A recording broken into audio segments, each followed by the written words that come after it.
ഇപ്പോൾ ഗീവർഗീസ് കൂർലോസ് സംസാരിക്കുകയാണ്. വിവാദങ്ങളുടെ പശ്ചാത്തലത്തിൽ അദ്ദേഹം എന്താണ് പറയുന്നത് എന്ന് കേൾക്കാം. എൻ്റെ പക്ഷം അതിലൊന്നും ഒരു മാറ്റം ഉണ്ടാകും.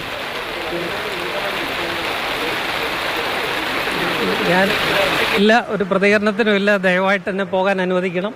ഞാൻ പറഞ്ഞല്ലോ, ഞാൻ പറഞ്ഞത് അവിടെ ഇപ്പോഴും കിടപ്പുണ്ട്. അത് ഞാൻ പറഞ്ഞതാണ്. അതിനപ്പുറത്തേക്ക് ഒന്നും പറയാനില്ല. ഒരു പ്രതികരണത്തിനും ഇല്ല.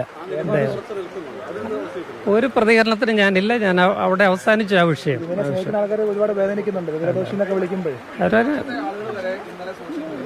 അത് ഞാൻ കാണാറുണ്ട്.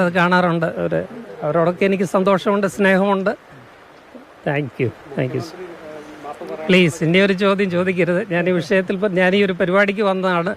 ഈ വിഷയത്തിൽ എന്നെ വിളിച്ചവരോട് ഞാൻ പറഞ്ഞിട്ടുണ്ട് എനിക്ക് വേറൊരു പ്രതികരണം ഇല്ല എന്നുള്ളത്. Thank you so much. തീർച്ചയായിട്ടും. Thank you. കേരളം ഭദ്രാസന മുൻ അധിപൻ ഗീവർഗീസ് കൂർലോസിന്റെ പ്രതികരണമാണ് കേട്ടത്. പുരോഹിതരിലും വിവരദോഷികളുണ്ട് എന്ന മുഖ്യമന്ത്രിയുടെ പ്രതികരണം, പരാമർശം, അതിരുകടന്ന പരാമർശം, അത് വലിയ ചർച്ചയാകുന്നതിനിടയിലാണ് അതേക്കുറിച്ച് ഒന്നും പറയാനേ ഇല്ല എന്ന് അദ്ദേഹം പറഞ്ഞത്. എന്താണോ സർക്കാരുമായി ബന്ധപ്പെട്ട് താൻ പറഞ്ഞത് അതിപ്പോഴും നിലനിൽക്കുന്നുണ്ട്. അതിനപ്പുറത്തേക്ക് ഒന്നും പറയാനില്ല. അതായത് നേരത്തെ സർക്കാരുമായി ബന്ധപ്പെട്ട് അദ്ദേഹം മുന്നോട്ട് വെച്ച വിമർശനങ്ങൾ, ആ വിമർശനങ്ങളിൽ അദ്ദേഹം ഉറച്ചു നിൽക്കുകയാണ്. ഇപ്പോഴത്തെ സ്ഥിതിക്ക് കാര്യങ്ങൾ മനസ്സിലാക്കി തിരുത്തിയില്ലെങ്കിൽ ബംഗാളിലും ത്രിപുരയിലും CPM എന്താണോ സംഭവിച്ചത് അത് തന്നെ ഇവിടെയും സംഭവിക്കുമെന്നടക്കമുള്ള കാര്യങ്ങളാണ് അദ്ദേഹം പറഞ്ഞത്. അതിൽ പ്രകോപിതനായിരുന്നു മുഖ്യമന്ത്രി അതിരുവിട്ട പരാമർശം നടത്തിയത്. CK അഭിലാലാണ് വിവരങ്ങളുമായി. അഭിലാൽ, അദ്ദേഹം ഈ മുഖ്യമന്ത്രിയുടെ പരാമർശത്തോട് പ്രതികരിക്കുന്നതായി കണ്ടില്ല. മറ്റെന്തൊക്കെ കാര്യങ്ങളാണ് അദ്ദേഹം പറഞ്ഞത്? തന്റെ പോസ്റ്റ് അതേപോലെ തന്നെ അവിടെ കിടപ്പുണ്ട് എന്ന് അദ്ദേഹം കൂടുതൽ പ്രതികരണത്തിന് തയ്യാറാകുന്നില്ല എന്ന് പറയുമ്പോഴും വ്യക്തമാക്കുന്നുണ്ട്. ചുരുക്കത്തിൽ അദ്ദേഹം വിമർശനത്തിൽ നിന്നും ഒരു പടി പോലും പിന്നോട്ട് പോകുന്നില്ല. എന്നാൽ വ്യക്തിപരമായ വിമർശനങ്ങളോട് താൻ മുൻപും പ്രതികരിച്ചിട്ടില്ല. അതുകൊണ്ട് തന്നെ ഈ ഘട്ടത്തിലും മുഖ്യമന്ത്രി തനിക്കെതിരെ ഉയർത്തിയ വിമർശനത്തിനോട് കാര്യമായ പ്രതികരണം അദ്ദേഹത്തിന്റെ ഭാഗത്തുനിന്നും ഉണ്ടാകുന്നില്ല. ഒപ്പം തന്നെ താൻ ഇടതുപക്ഷത്ത് എപ്പോഴും ആയിരിക്കും, മുൻപും അങ്ങനെ തന്നെ ആയിരിക്കുമെന്നും ഗീവർഗീസ് കൂർലോസ് വ്യക്തമാക്കുന്നുണ്ട്. കൂടുതൽ ചോദ്യങ്ങൾ ഇതുമായി ബന്ധപ്പെട്ട് ഉണ്ടാകരുത്, തന്നെ പോകാൻ അനുവദിക്കണമെന്നും അദ്ദേഹം അഭ്യർത്ഥിക്കുന്ന സ്ഥിതിയുണ്ടായി.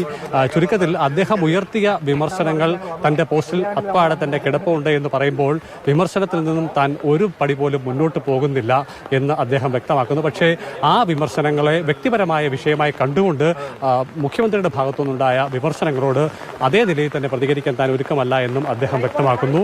ഇടതുപക്ഷത്ത് തന്നെയാണ് എന്ന് ഉറപ്പിച്ചു തന്നെയാണ് അദ്ദേഹം പ്രതികരണം അവസാനിപ്പിച്ചത്. വനം വകുപ്പ്, സോഷ്യൽ ഫോറസ്റ്റുകളുടെയും അതോടൊപ്പം തന്നെ ഫേസ് ഓഫ് തിരുവല്ലയുടെയും ആഭിമുഖ്യത്തിൽ തിരുവല്ല റെയിൽവേ സ്റ്റേഷൻ പരിസരത്ത് സംഘടിപ്പിക്കപ്പെട്ട പരിസ്ഥിതി വാരാചരണ പരിപാടിയിൽ പങ്കെടുക്കാൻ എത്തിയപ്പോഴാണ് മാധ്യമപ്രവർത്തകർ വിമർശനത്തോടും അദ്ദേഹത്തിന്റെ ഫേസ്ബുക്ക് പോസ്റ്റുമായിട്ട് ബന്ധപ്പെട്ട വിഷയങ്ങളിലും അഭിപ്രായങ്ങൾ തേടിയത്. CK അഭിലാലാണ് വിവരങ്ങൾ നൽകിക്കൊണ്ടിരിക്കുന്നത്. അഭിലാൽ, ഇത് വലിയ തോതിൽ രാഷ്ട്രീയമായും ചർച്ച ചെയ്യപ്പെടുന്നു. ഇപ്പോൾ ഇടതുമുന്നണിയിൽ ഉൾപ്പെടെ ഉള്ള നേതാക്കൾക്ക് മുഖ്യമന്ത്രി പരാമർശത്തോട് വലിയ വിയോജിപ്പുണ്ട്. പലരും അത് തുറന്നു പറയുന്നില്ല എന്നതേയുള്ളൂ. ഇപ്പോൾ പുരോഹിതന്മാരുടെ കൂട്ടായ്മയടക്കം പല ഇടങ്ങളിൽ നിന്നുള്ള പ്രതികരണങ്ങൾ നമ്മൾ കണ്ടല്ലോ. മുഖ്യമന്ത്രി തിരുത്തണമെന്ന ആവശ്യമാണ് മുന്നോട്ട് വയ്ക്കുന്നത്. സഭകളുടെ ഭാഗത്ത് നിന്ന് കൂടുതൽ പ്രതികരണങ്ങൾക്ക് ഇനിയുള്ള സാധ്യത എത്രത്തോളമാണ്? ഇദ്ദേഹവുമായി ഏറ്റവും അടുത്ത് നിൽക്കുന്ന ആളുകൾ എന്താണ് പറയുന്നത്? രതീഷ്, മറ്റൊരു സവിശേഷമായ സാഹചര്യം കൂടി ഈ വേദിയിൽ സംഭവിച്ചിരുന്നു. അതായത് മുഖ്യമന്ത്രിയുടെ വിമർശനം വന്ന ശേഷം ഫേസ്ബുക്കിൽ തിരുവല്ല ഏരിയ കമ്മിറ്റി അംഗമായ അഡ്വക്കേറ്റ് K പ്രകാശ് ബാബു വിമർശകരെല്ലാം ശത്രുക്കളല്ല എന്നുള്ള ഒറ്റ വാക്ക് പ്രതികരണം നടത്തിയ സാഹചര്യം ഉണ്ടായിരുന്നു. ആ അഡ്വക്കേറ്റ് K പ്രകാശ് ബാബുവും ഈ പരിപാടിയിൽ പങ്കെടുക്കുകയും സംസാരിക്കുകയും ചെയ്തിരുന്നു. ഉദ്ഘാടകനായി ഗീവർഗീസ് കൂർലോസ് സംസാരിച്ച ശേഷമാണ് K പ്രകാശ് ബാബു സംസാരിച്ചത്. മുഖ്യമന്ത്രിയുടെയും അതോടൊപ്പം തന്നെ സർക്കാരിനെതിരെ ഉയർന്നു വന്ന പോസ്റ്റുമായി ബന്ധപ്പെട്ടുള്ള വിഷയങ്ങളിൽ നിലപാടുകൾ ഉറക്കെ അതെപ്പോഴും പറയുന്നതാണ് നല്ലത് എന്ന് K പ്രകാശ് ബാബു പരസ്യമായി പറയുന്ന സ്ഥിതിയുണ്ടായി. അതുകൊണ്ട് ആർക്കും യാതൊരു പ്രശ്നവും ഉണ്ടാവുകയില്ല എന്നുള്ള തരത്തിലുള്ള പ്രതികരണമാണ് CPM തിരുവല്ല ഏരിയ കമ്മിറ്റി അംഗത്തിന്റെ ഭാഗത്തുനിന്നും ഉണ്ടായത്. ഇരുവരും തമ്മിൽ നല്ല മാനസിക അടുപ്പമുള്ളവരാണ് എന്ന് തന്നെയാണ് കരുതപ്പെടുന്നത്.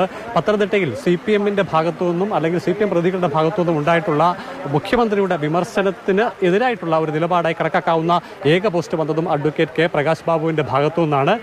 സംഭവം വിവാദമാകുന്നു എന്ന പശ്ചാത്തലത്തിൽ പോലും അദ്ദേഹം ആ പോസ്റ്റിൽ നിന്നും പിന്നോട്ട് പോയിട്ടില്ല. ഒപ്പം തന്നെ അദ്ദേഹത്തോടൊപ്പം വേദി പങ്കിടുകയും താൻ ഉയർത്തിയ നിലപാട് അല്ലെങ്കിൽ മുഖ്യമന്ത്രി ഉയർത്തിയ വിമർശകരെല്ലാം പാർട്ടിയുടെ ശത്രുക്കൾ അല്ല എന്നുള്ള തന്റെ നിലപാട് ആവർത്തിക്കുന്ന തരത്തിലാണ് പ്രകാശ് ബാബു ഈ വേദിയിൽ സംസാരിച്ചു മടങ്ങിയത്.